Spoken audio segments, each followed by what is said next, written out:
Hey there everyone, Benchy here from Benching&Gaming. Today we're going to be taking a look at this, the Pentium E2200, which had its initial release on the 7th of December 2007. Others in the Pentium E2000 series of processors included the E2140, 2160, 2180 and 2220. But given that the E2200 is now nearly 12 years old, just how does this once mainstream market segment CPU perform in relatively modern games today? Stay tuned to find out.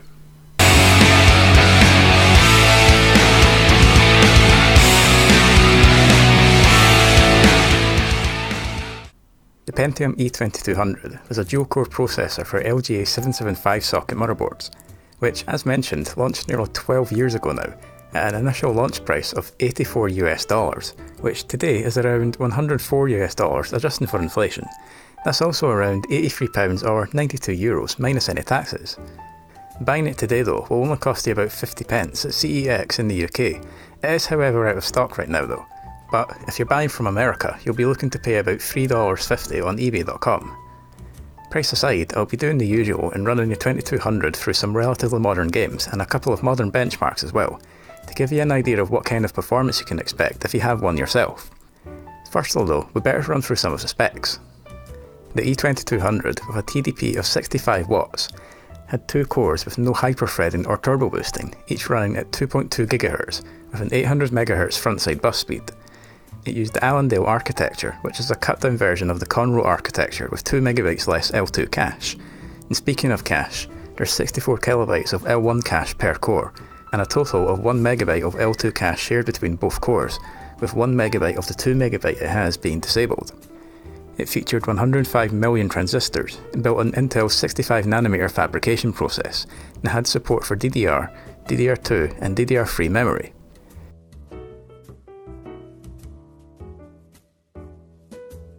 For the tests today, I've made sure to disable all power saving options in the BIOS to give the E2200 the best chance possible. As I'm sure you'll be aware if you've watched my channel for a while, the tests I tend to run aren't always kind to the processors of this age. Before that, here's a rundown of the specs of the system we're using the E2200 with, which features a Gigabyte EP45-DS3L motherboard, 8GB of DDR2 RAM at 800 MHz, a MSI GTX 1080 Armor OC Edition graphics card to eliminate any potential bottlenecks, Windows 7 Ultimate 64-bit, and a Phanteks TC14PE cooler.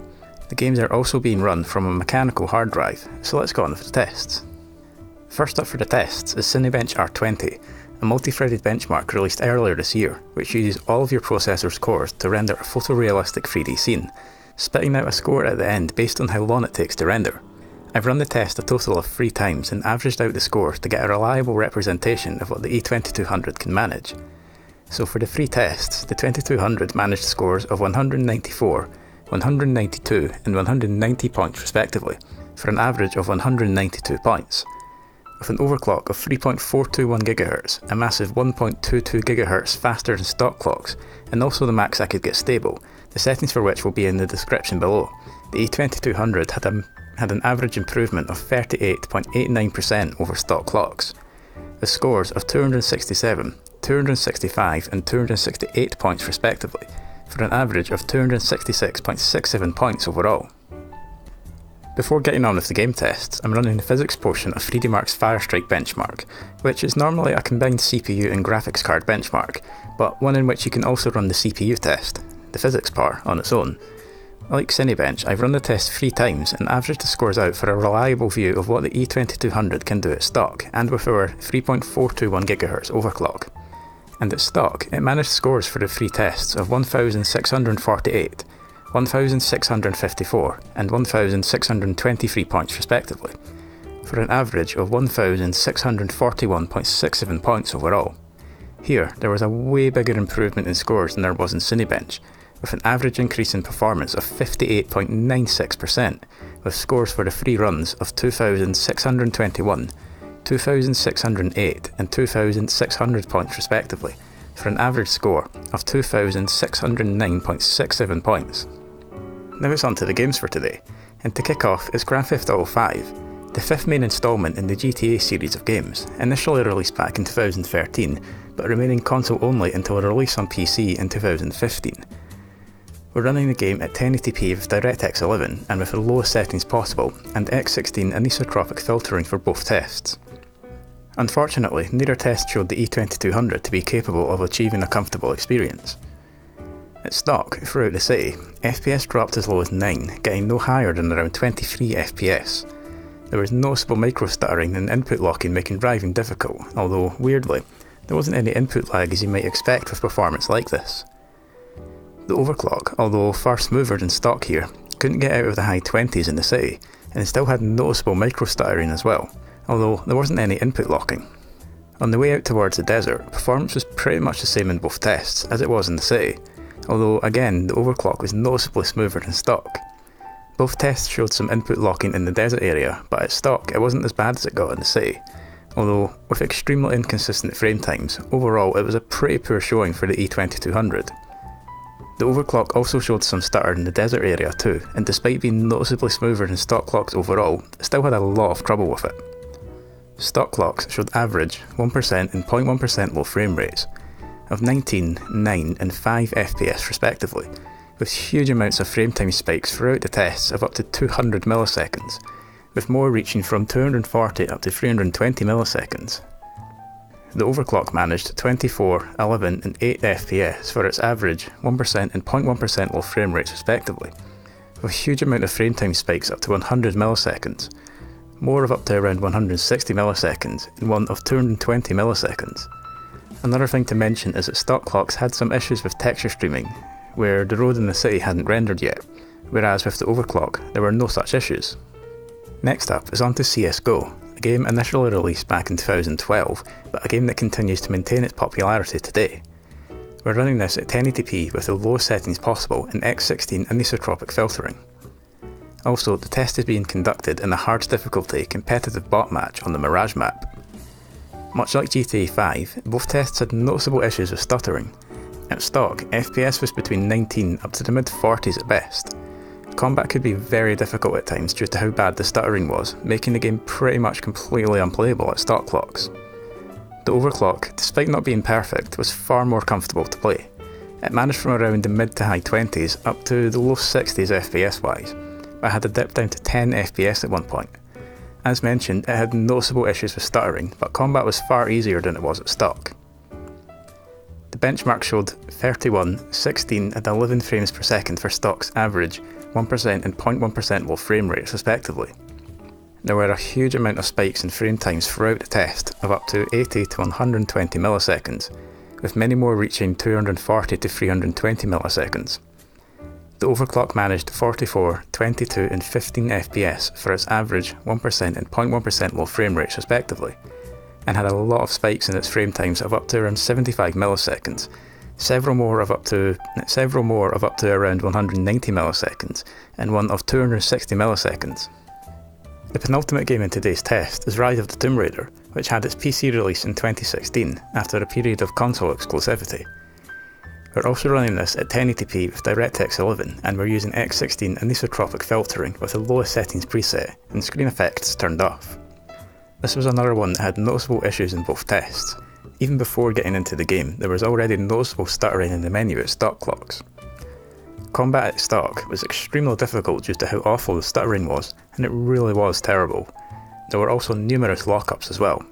The overclock did fare a lot better. There were no lockups, and combat was far easier as well, but the game still had noticeable issues with stuttering, just not as bad. There was an issue with texture popping in both tests inside the Wolf Den in the Soviet installation, where the interior of the cave took a while to actually render. Walking in anyway would have you falling through the map to your unfortunate death, which is inconvenient. Stock clock struggled with how bad the stutter was in the Soviet installation, and also had issues with input lag too. The overclock also had noticeable issues with stuttering as well, although it wasn't as bad as it was at stock. Throughout the copper mill area, performance was pretty similar to how it was elsewhere, with stock clocks having noticeable issues with input lag due to how bad the stutter got. The overclock fixed the input lag, but the game is still noticeably stuttery in both the Soviet installation and copper mill, which wasn't as bad as it was at stock clocks, but was still pretty jarring to play through at times. The benchmark showed average 1% and 0.1% low frame rates of 21, 6 and 4 FPS respectively for stock clocks. There were huge amounts of spikes in frame times of around 140 to 300 milliseconds, some more of up to around 900 milliseconds, and a couple more of around 2 and 3.52 seconds respectively. The overclock had average 1% and 0.1% low frame rates of 28, 10 and 7 FPS respectively, with several spikes in frame times of around 55 to 200 milliseconds, a couple of up to around 280 milliseconds, and a couple more of around 410 and 500 milliseconds respectively. Despite the improvements over stock, the overclock still had noticeable issues which will affect gameplay. Last up to date is Warframe, the free-to-play game that initially released back in 2013, which is available to download through Steam or the Warframe website itself. We're also running this at 1080p with a low settings preset and using DirectX 11 mode. Also, the test is being conducted in a survival mission on Jupiter. To start with, I ran about the landercraft in both tests, and at stock there was some noticeable but brief stutter here, with no signs of input locking or lag. FPS was around the mid-60s up to 114 FPS in the least detailed areas. The overclock managed the low 60s up to the high 120s and didn't show any stutter here at all.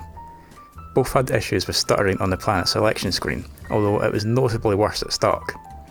Both also had issues with micro stutter in Miru's Bazaar as well, with noticeable lockups heading into the area. There was also noticeable stuttering during the mission itself in both tests.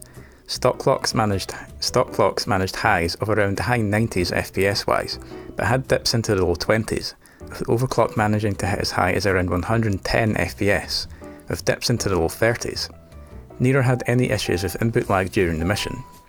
The overclock managed to reduce the severity of the stuttering stock clocks had, although it was still noticeable in the most intense scenes of the mission. The benchmark for stock clocks showed 38, 21 and 18 FPS for average 1% and 0.1% low frame rates respectively. The frame times were very inconsistent, with multiple spikes throughout the test of up to 60 milliseconds, with more around the 80 to 120 milliseconds mark.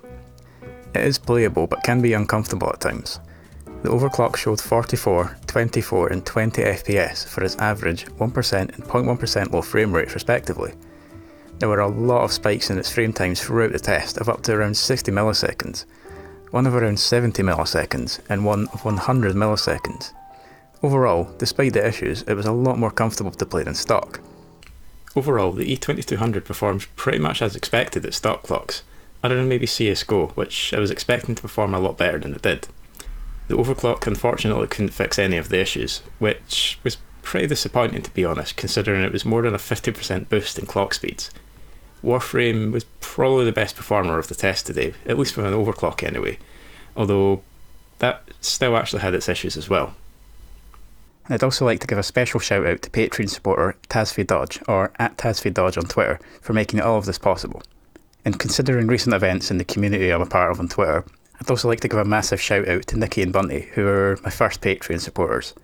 We're all supporting you, and I really do hope that you're able to come back at some point. We'll beat the trolls one of these days.